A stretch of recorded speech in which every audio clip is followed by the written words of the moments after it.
한 세기도 더 전에 타이타닉은 빙산에 부딪혀 대서양 바닥으로 가라앉았어요. 탑승한 2,240명의 사람들 중 약 700명만이 살아남았죠.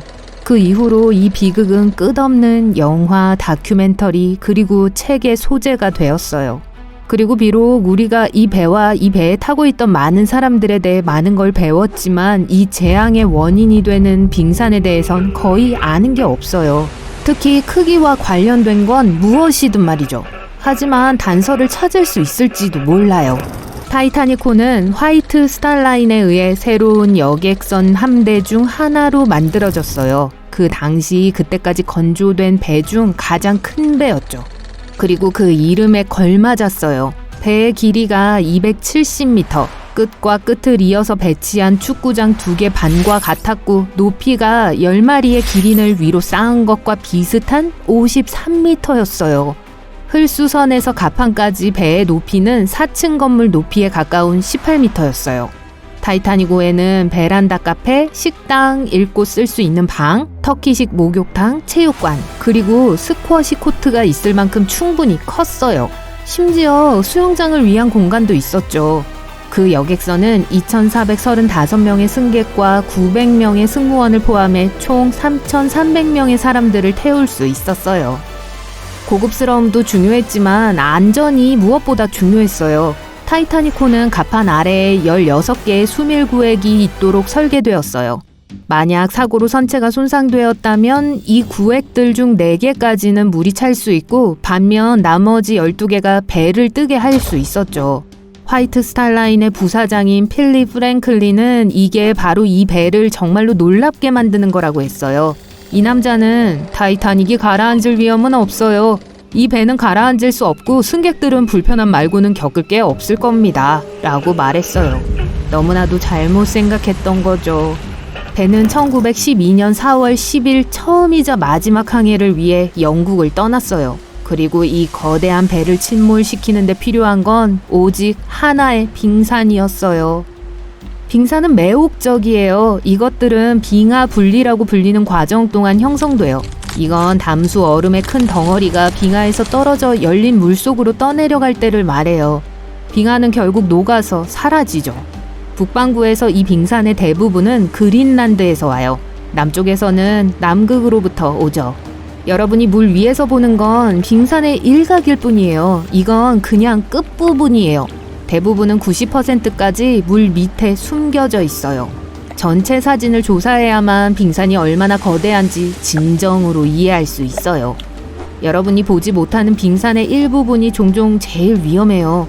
파도 아래 무작위의 장소에 뾰족한 모서리가 있을 수 있어요.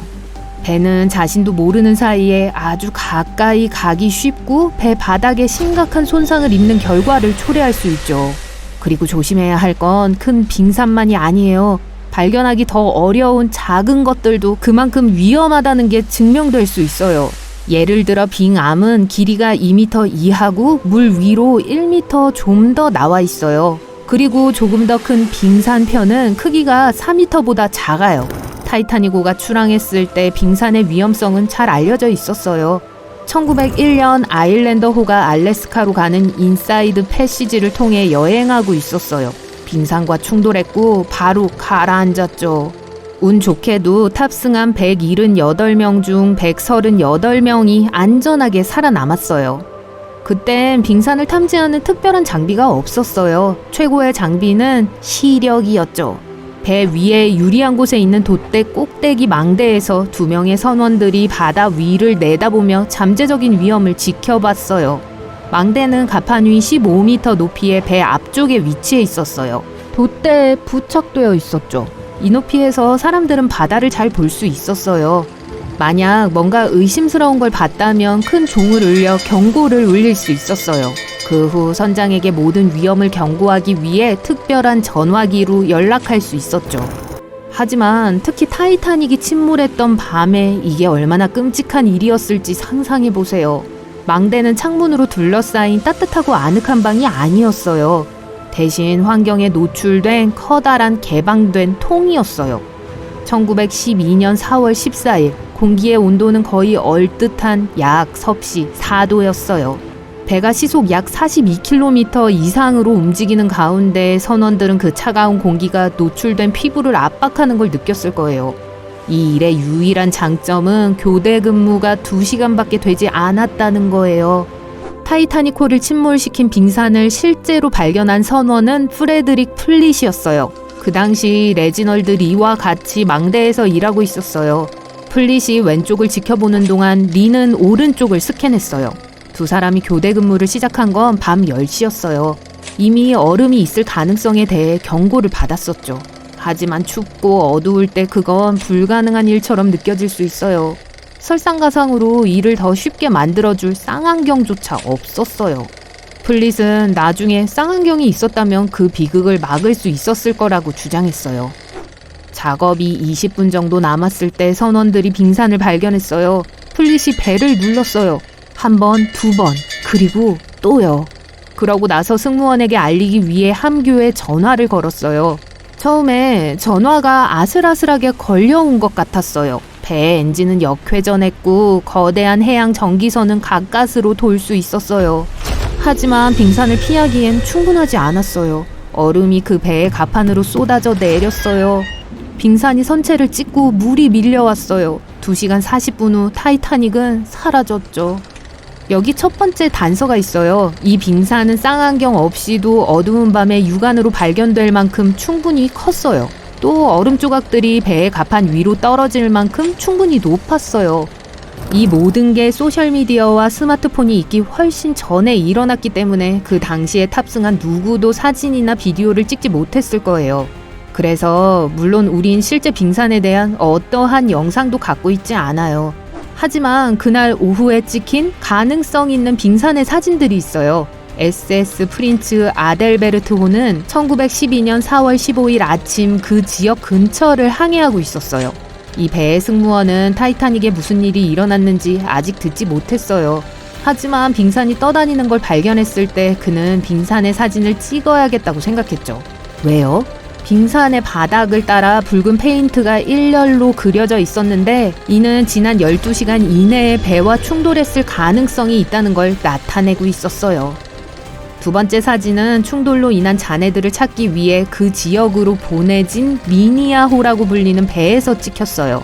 그 까뜰의 선장은 잔해 속에서 오직 하나의 빙산을 보았다고 했어요. 그도 빨간색 페인트에 줄무늬가 그어진 걸 알아차렸죠. 사진과 목격자 진술로부터 신문 보도는 빙산의 높이가 15에서 30m, 그리고 길이가 61에서 122m라고 추정했어요. 그게 두 번째 단서예요. 타이타닉호와 충돌한 빙산은 아마도 그린란드의 해안에서 배핀만을 지나 데이비스 해협으로 향하는 바다 여행을 시작했을 거예요. 여기서부터 레브라도해를 빠져나가 마침내 대서양에 도달했을 거예요. 그러니 이것 자체가 꽤 인상적이죠. 그린란드의 빙하는 매년 15,000에서 3만 개의 빙산을 만들어요. 어떤 건 작고 어떤 건 커요. 이 중 단 1%만이 실제로 대서양에 갈 수 있어요. 다른 것들은 그냥 도중에 녹아버려요. 우리는 침몰이 일어난 대서양의 온도가 섭씨 마이너스 2도 정도였다는 걸 알아요. 영하죠. 인간의 경우 동상이나 저체온증을 일으킬 수 있어요. 하지만 이 온도는 사실 빙산에게는 따뜻한 거예요. 대부분은 따뜻한 물 속에서 천천히 녹으면서 북대서양에서 2년에서 3년 정도 존재할 거예요. 이걸 근거로 타이타닉의 빙산은 1910년 또는 1911년에 그린랜드를 떠나 1912년 말이나 1913년에 완전히 녹아버렸을 가능성이 높아요. 하지만 대서양을 건넜고 배에 큰 피해를 입혔기 때문에 세 번째 단서가 있어요. 그날의 빙산의 크기는 결코 확실히 알 수 없을 거예요. 하지만 우린 그게 확실히 빙암이나 빙상편은 아니라는 걸 알아요.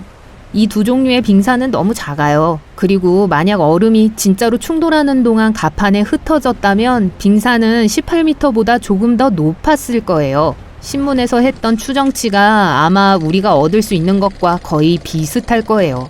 타이타닉을 무너뜨린 빙산은 정말 어마어마한 빙산이었을 거예요. 그리고 빙산은 여전히 위협이에요. 최근인 2007년에도 유람선 익스플로러호가 빙산을 들이받고 남극 대륙의 웨들해로 가라앉았어요. 운 좋게도 모두 살아남았어요. 국제유빙감시대는 타이타닉호의 침몰 이후 1914년에 만들어졌어요. 이 기구는 여러 나라의 대표들로 구성되어 오늘날에도 여전히 운영되고 있어요. 비행기와 레이더를 사용하여 이 감시대는 더 큰 빙산의 위치를 찾고 추적해서 필요로 하는 모든 사람들이 그 정보를 이용할 수 있도록 하고 그 과정에서 더 많은 해양 비극을 예방하고 있어요.